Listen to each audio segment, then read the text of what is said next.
예, 반갑습니다. 서울시장 보궐선거판에 느닷없이 오늘은 페라가모 논쟁이 펼쳐졌습니다. 이태리 명품 브랜드죠, 페라가모. 오늘 박영선 후보 측에서 무슨 대단한 기자회견을 할 것처럼 기자회견을 열었습니다.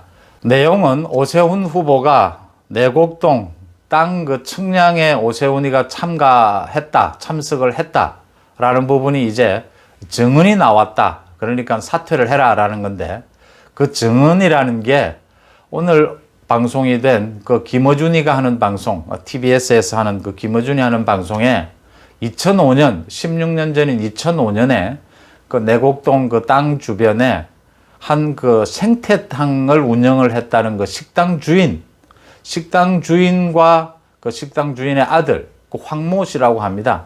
그 사람이 나와서 김어준 방송에서 오세훈을 봤다. 당시에 16년 전에 오세훈이 당시에 자신이 운영하던 그 식당에 와서 생태탕도 먹고, 또 오세훈이 그때 당시에 흰 바지를 입고 있었고 페라가모 구두를 신고 있었다. 그래서 인물도 좋고 해서 기억을 한다. 이렇게 증언을 했다. 이런 증언이 나왔으니까 오세훈이가 그 내곡동 땅 측량에 참석한 증언이 나왔으니까 약속한 대로 후보를 사퇴해라. 이렇게 공격을 했습니다. 그러니까 오세훈은 한마디로 그런 일 없다 라고 대받았습니다. 그러자 또 이 박영선 측에서는 중대 결심을 하겠다. 중대 결심이라고 해봐야 선거판이 되면 언제나 중대 결심한다는 겁니다. 그래야 중대 결심 뭘 하느냐 나중에 보면 검찰에 고발하는 것 정도입니다. 그런 내용인데, 이제 이렇게 페라가모, 당시에 오세훈이가 페라가모 구두를 신었다라는 증언으로 이렇게 박영선 측이 공격을 하니까 이제 국민의힘에서도 박영선의 그 페라가모 구두, 찢어진 구두, 그걸 다시 꺼냈습니다. 저는 오늘 이 양 후보 측의 서로 공격을 보면서 이 오세훈 후보가 이 내곡동 땅 문제에 대해서 현명하게 이렇게 대응을 하지는 못했다. 대답을 잘 하지는 못했다라고 생각은 합니다. 하지만 오늘 이 기자회견 서로 양측이 한 것을 보면서 박영선은 이제 사퇴를 하는 게 어떠냐라고 권하고 싶습니다. 그러니까 이 민주당에서 후보를 내서는 안 될 선거에 후보를 냈다라는 부분을 책임을 지고 박영선이 후보를 사퇴하든지, 아니면 정말 문재인 정권과 정확하게 선을 긋고 자기는 문재인 정권이 부동산 정책을 비롯해서 이런 것들은 완전히 잘못한 것이다. 지난 4년 동안 실패한 것이다. 자신은 이것을 어떻게 고쳐가겠다. 그 다음 지금 문재인 정권이 보여주고 있는 내로남불, 자신만은 앞으로 그렇지 않는 길을 보여주겠다라고 정확하게 문재인 정권과 선을 긋든지, 아니면 최근 문재인 정권 들어와서 이 선거 운동 분위기, 선거판의 분위기가 굉장히 혼탁해졌다. 혼탁해져도 이게 그냥 이렇게 경쟁이 치열하고 공방전이 치열하고 이런 것이 아니고 굉장히 저질로 떨어졌다. 이런 이야기들입니다. 이런 부분을 박영선이 좀 깊이 생각해 봐야 한다. 왜냐하면 이거 선거에서도 지고 어떤 정치인으로서도 완전히 파멸의 길로 갈 수가 있다라는 점입니다. 지금 그 식당의 주인과 식당의 그 주인 아들이 나와서 그 김어준 방송에 나와서 인터뷰를 했는데, 제가 김어준 방송의 수준, 김어준 방송의 작전, 이것까지는 제가 얘기를 하지 않겠습니다. 제가 평가를 하고 비평을 할 어떤 대상이라고는 생각지 않습니다. 문제는 박영선이 그것을 가지고 공격의 소재로 삼았다는 겁니다. 16년 전에 오세훈이 페라가모 구두를 신었다.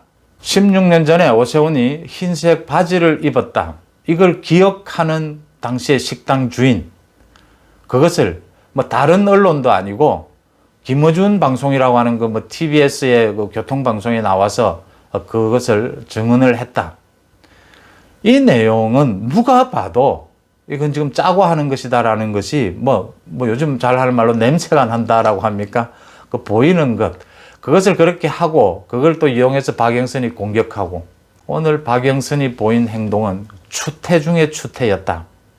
아마 박영선은 앞으로 계속해서 이 지지율이 하락하는 추세로 가게 될지 모른다. 이런 일들입니다. 이런 일을 하면, 이런 식의 공격, 선거판을 이런 식으로 이끌어가면 박영선의 정치적인 입지는 전혀 나오질 않습니다.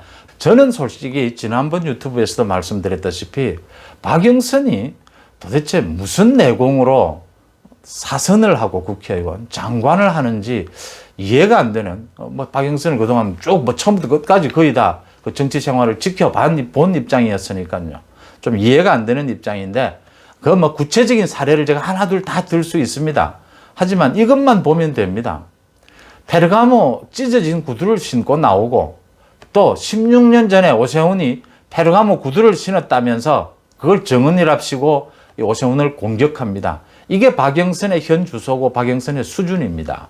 저는 패션이나 이런 브랜드나 이런 거에 크게 관심이 없습니다. 없어서 누가 뭘 신고 있는지를 잘 모르고, 또 이런 여의도에서 식사를 하다 보면 그 상대편이 그런 이야기를 많이 합니다. 많이 해도 저는 크게 관심도 없고, 상대편이 제가 뭘 입고 있는지를 다 안대요. 자신은.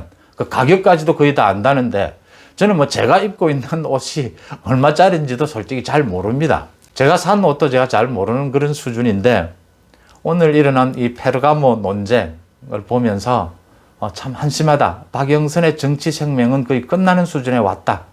지금까지 온 것만으로도 신기할 정도다. 이런 말씀을 드립니다.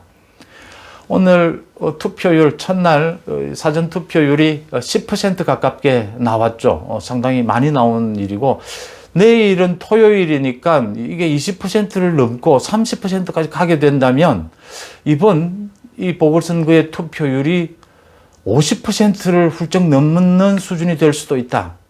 그렇게 되면 이 동원하는 조직표가 전혀 힘을 쓸 수가 없거든요.